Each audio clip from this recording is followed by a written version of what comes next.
Rushing is the pace of fear, and trust is a slow pace because you trust, you know it's coming, it's already here. Hi and welcome to Lead Well. Hey and welcome to Lead Well and this podcast with today's guests, Pia Mailhot-Leichter, which is a very interesting combination of a French name with an originally probably German or Austrian name. It's wonderful. And you are a certified coach, Pia, creative partner, best-selling author, and the founder of Collective Studio. And you just released your book. Welcome to the Creative Club. Make life your biggest art project. I love that. And it's not a typical creativity guide, so let's definitely talk about it.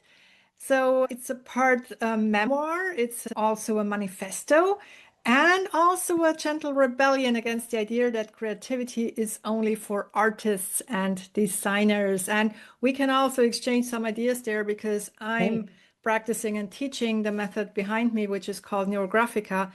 And I always say I teach it in a pragmatic way because I do not consider myself an artist, but it's, as you just obviously also say, it's open for everyone. So you share your story of losing and reclaiming your creative power. And we've in conversations with your therapist and fashion icon, Betsy Johnson. And you also bust old myth using neuroscience. And more than anything, your book is an invitation to become the creative director of our own life. I'm so thrilled to have you here, Pia.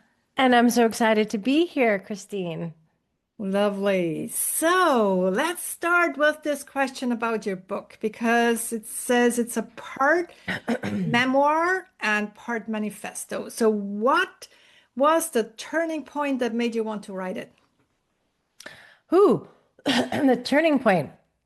I actually got an invitation. So that was nice in the sense that, after I launched Collective Studio, it's been about a year and a half, maybe 2 years. And the founder and a great salesman, talented man, of a hybrid publisher reached out to me on Twitter at the time and said, "Hey, have you ever thought of writing a book?" And I'm like, yeah. I personally believe every one of us has a book inside us. Mm. Maybe not every one of us will write that book, but we all got one. So I was like, yeah, but I have no idea what it would be about or where I would even begin. He's like, don't worry, let's have a call. So I had a call and he's like, we have editors and, we have a whole structure and process and this is something we can help you do. And it took 24 hours for me to make the decision. And I said, if not now, when?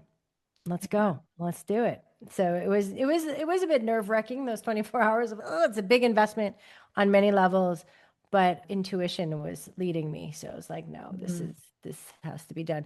So it's nice. I believe that life invites us into things.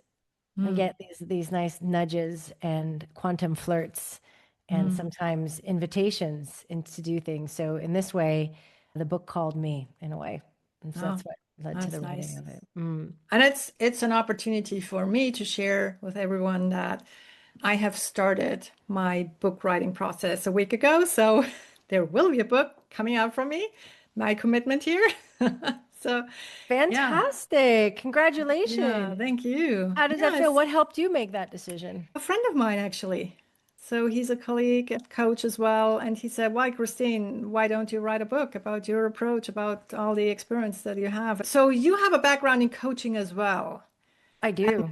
And how has that influenced your approach and the creativity that you describe in the book? Oh, in so many ways. I went to I was certified by Coactive Training Institute, which is fabulous. And I was working at a purpose-driven creative consultancy using creativity to drive positive change in the world at the time as a creative director slash consultant. And a lot of my work was starting to move into the facilitation zone. So it wasn't just about breakthrough concepts and copy and strategy.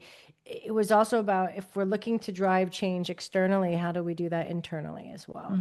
And my dear friend and my call to adventure, Martina Gobeck, who was already in her coaching certification process, posted something on LinkedIn about coaching. And I was, girl, what are you doing? That sounds fascinating. And so we had a cup of coffee. She's become a dear friend. And she explained this is what coaching looks like and what it is, and from the CTI perspective. And I fell into that world. And in many ways, fell for it too. Mm, Coaching has a lot of parallels to creativity, even though they are different. They're both essentially the art of transformation. mm, There are different ways of mm, doing it. And I think working in agencies for so many years, it was very much about the problem solver, the creative, the person who can come up with the best idea mm, in budget, quickest. And with coaching, it really is a relational skill. So it taught me a whole way of being in relationship with others and also co-creating mm, in a very, very different way, which is it's not about me, it's about the human in front of me. mm, I'm not there to provide solutions or answers. I'm there to help the human in front of me discover their own. So it is a very different. And so how it's influenced the work I do is I'm able to tap into these two modalities depending on where people are in their journeys to mm, help them birth their next creative venture, their book, their business, their brand, their dream ultimately. And so it makes my work extremely exciting because a lot of times we divorce what we create from who's creating it. I don't know why. It's like, mm, oh, my creativity is stuck or I'm blocked. My creativity is blocked. But wait, let's look at you. Like mm, what's happening here. So mm, to be able to combine both coaching and creativity to form creative partnership is really meaningful work. I call myself a creative midwife. That's one of the best ways I mm, can describe mm, what I do. mm.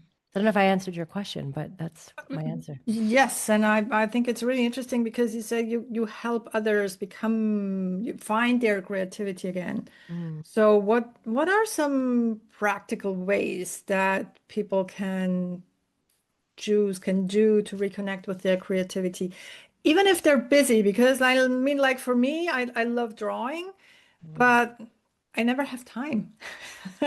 And when I'm really down, when I'm really tired, I don't even find the strength. So what can people do if they feel, well, I'm running out of time, I don't have the time to get down and be creative, or I'm too tired to be creative?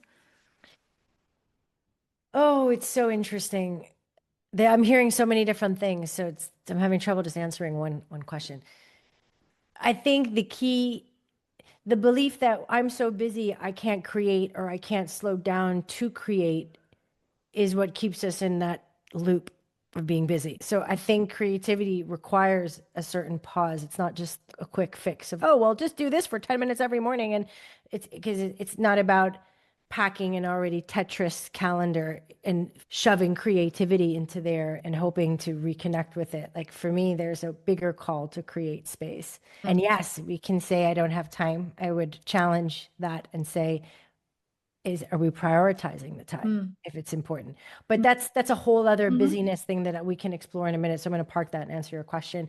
I think what stops a lot of us from being creative is the belief or the idea that we're not creative. Oh, I'm not the creative type. I only draw stick figures.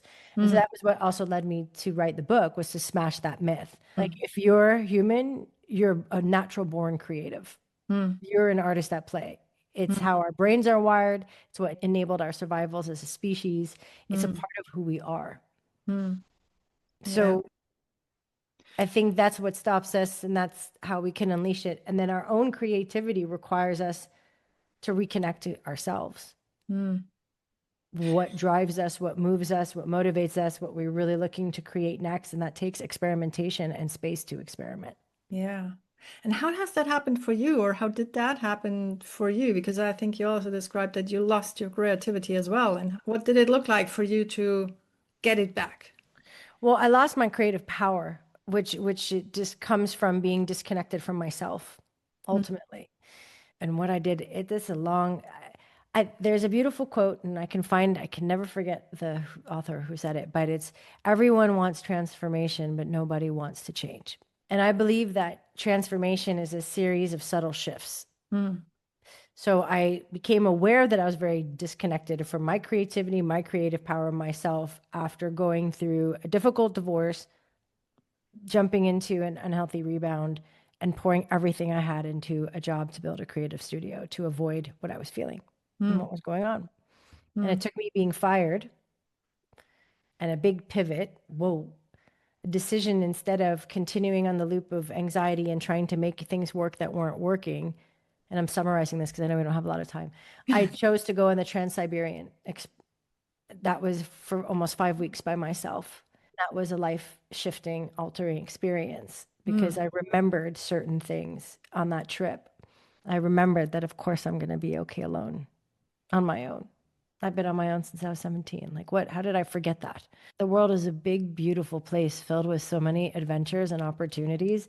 I've forgotten that too. And as I was sitting in that steel car, watching Siberia, the Siberian landscape hurtle by me, the smell of sauerkraut and perspiration in the air, and a Russian man hugging a bottle of vodka wearing a wife beater in front of me, I sat back and had this awareness of, hey, wait a minute.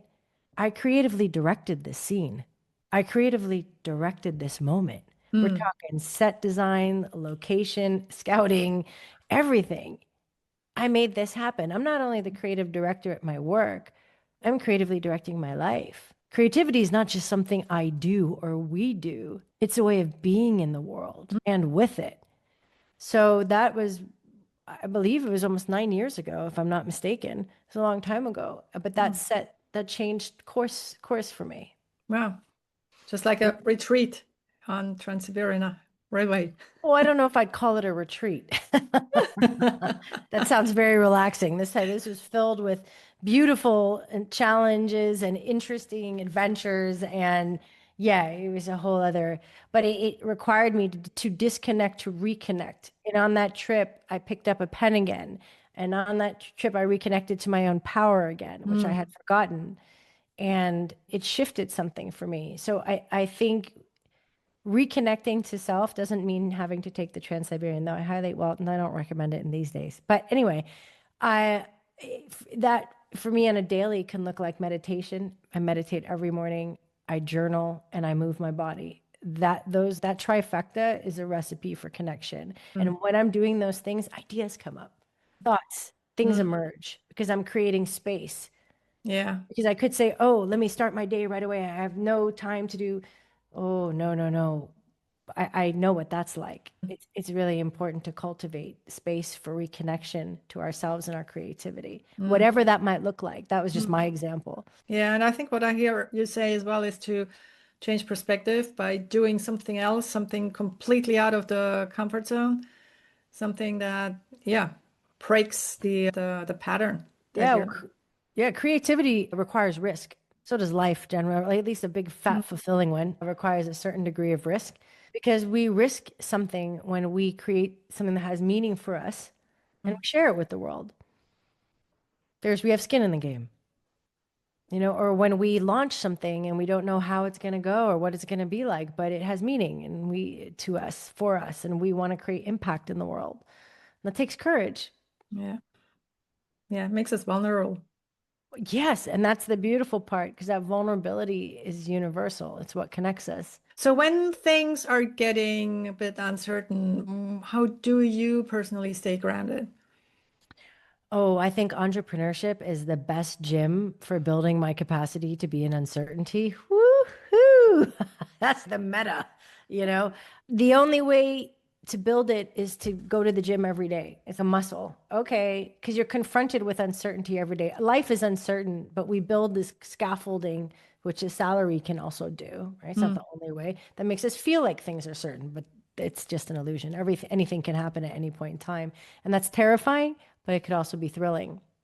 So for me, it's just launching the business and then day in and day out, when anxiety would come up, I would tell myself, where are you? Well, I'm here.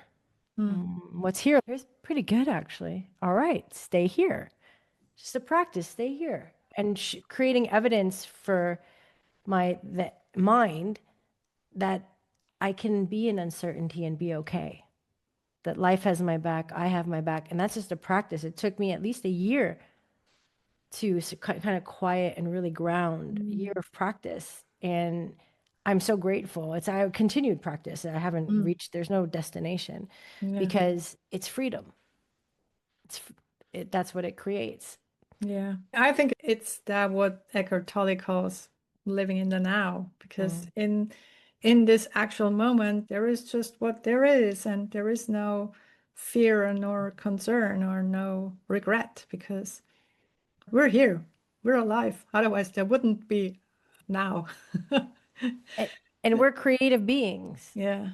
We're born, we're a creation ourselves, and we're born to create, whatever that might be. And so I think that's also tapping into the present and tapping into our life force and tapping into what it means to be alive. Yeah. It's an active sport, this life. True. True. And it's active. It's not something that actually if we're not playing that active role, it will happen to us because then someone else will take over the active part. Absolutely. Even not making a decision is making a decision. There is, Yeah. and we are always at choice. And sometimes it can be hard to remember. It could be hard to remember. And that's really what my book is about. It's an invitation to remember Hmm. because we're born creative, then we forget. And this book is what I wrote to help people remember. Mm. More than an expert or a guru or someone who's figured it all out, because I'm neither of those things. It's an eye level. Like I'm here with you in this thing called life, practicing, stumbling, laughing, crying, doing the whole thing, but assuming my role as creative director. And I'm inviting people to do that too, because of course you can. And you also include some insights from neuroscience in your book, do you? So what are your findings from that science? How has that maybe even changed how you understand creativity? Well, I'm not a neuroscientist, just to put that out there. I did a lot of research and I have a dear friend of mine who is a neuroscientist who I also interviewed in the book. But from my research shows that, when it comes to creativity and creative thinking, its creativity is closely related and associated with the default mode network of the brain. And that network comes online when we're daydreaming, resting, the thinking we're doing when we're not actively thinking, we're just meandering. That's incredibly important for our creativity. The control mode network Hmm. is when we're actively trying to solve a problem. And so when we are in default mode network, that turns on when we're not actively trying to do anything. We're Hmm. just allowing dots to connect under the surface, usually maybe even quite unaware. Hmm. And the beauty of that is that it relates back to the slowing down.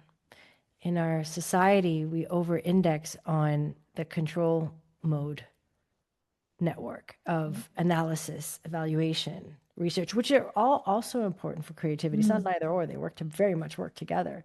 However, the default mode network is extreme, or it's also called the imagination network, is Hmm. extremely important, or at least very closely linked on the point, almost causal to creativity.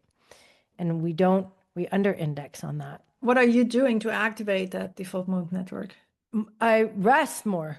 If our creativity lives on the other side of rest, I make sure that I give myself space to write, to meander, to just journal, not write with me trying to do something, Mm. to do other things, to take walks, to nap.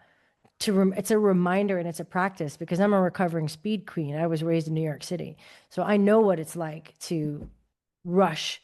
But for me, rushing is the pace of fear, and trust is a slow pace because you trust. You know it's coming. It's already here. There's no need to Yeah. rush. Yeah. Yeah. So many people that I work with, they always need to do something. And it's because they're afraid that they start thinking if they're not keeping themselves occupied. And there's a reason why we all have Mm. universally eureka moments when we're Mm. not at our desks, when we're in Yeah. the shower, when we're driving the car. That's the default mode network at work. You Mm. know what I mean? That's evidence of that, and that's proved through neuroscience. Like that's Mm. what happens in the brain. Mm. So I think what it taught me was the importance of allowing of play, of rest, of imagination, of daydreaming, of wandering. That's important to my creativity process. That's what that taught me. was to, it just reinforced this is really important. And it really begged the question, what if my creative genius lives on the other side of rest? Yeah, and also it's like it gives us the allowance to rest. Absolutely. Yeah, Permission to permission. dream, Yeah. permission to allow your mind to wander, permission to look at the clouds and make three-legged horse shapes in your mind and understand, oh, this is really important. Yeah. Also the permission to get bored. Oh, yeah, that's a good one. Absolutely. Mm. Absolutely. Wow. So if someone wants to become more intentional in how they design their life, where is a good place to start? First, it's getting wildly curious about yourself. What would you like to create next? What are you in 1 year from now, in your wildest imaginings? Where are you? What are you doing? What does it smell like? What does it taste like? What does it look like? What does it feel like in your body? And I'll even challenge you, whoever's listening, all of you, don't not only to create one possible future in 1 year from now, but three possible future timelines. And the reason why is because when we only have one, there's a lot of resistance because often there's, if the dream can become a plan. If I don't get there, if I don't do it, then it's a disappointment. Oh, maybe I shouldn't even. Oh, I don't know. Oh, I don't want to aim too high. So if we do three possible timelines, we bypass all of that anxiety and friction. And we're just like, oh, because it's just an experiment. It's just a play. Three possible futures you'd love to inhabit. What are Wow. you creating in those worlds? Are you open to sharing what your 3 timelines are? No, I'm living mine at the moment. So I don't. I did that exercise years ago, and I feel like my timelines have merged into what I should be doing. It could look very different. It will look very different as I move into the future. But for me, here, take a step back. If you look at those timelines that you created, you're going to find elements of purpose and you're going to find data of values. What really matters to you are going to be in those timelines. And values guide me very much so. But that's sort of the first step. It's very difficult. Go find out what you value. So it's a different way of approaching it. But for me, it's freedom, creativity, and connection. And I think identifying core. And then my purpose is to unleash creativity to build a better world. So I feel like I have done that beautiful work, and this is where I've landed, where I am doing that for myself through my own creations, which was a big shift. Before I was helping other people unleash their creativity, which I still do. But it's like, hey, integrity. I need to also unleash my own creativity in new and exciting ways. And the book really helped create that sort of awareness and then make the shift. So I'm there. I mean, it will continue to morph and change and hopefully amplify and create more impact, but I'm on that timeline. Cool. That's great. Oh, I could go on with you forever, but somehow there needs to be an end to an interview. So where can people find you if they want to learn more from you, about you?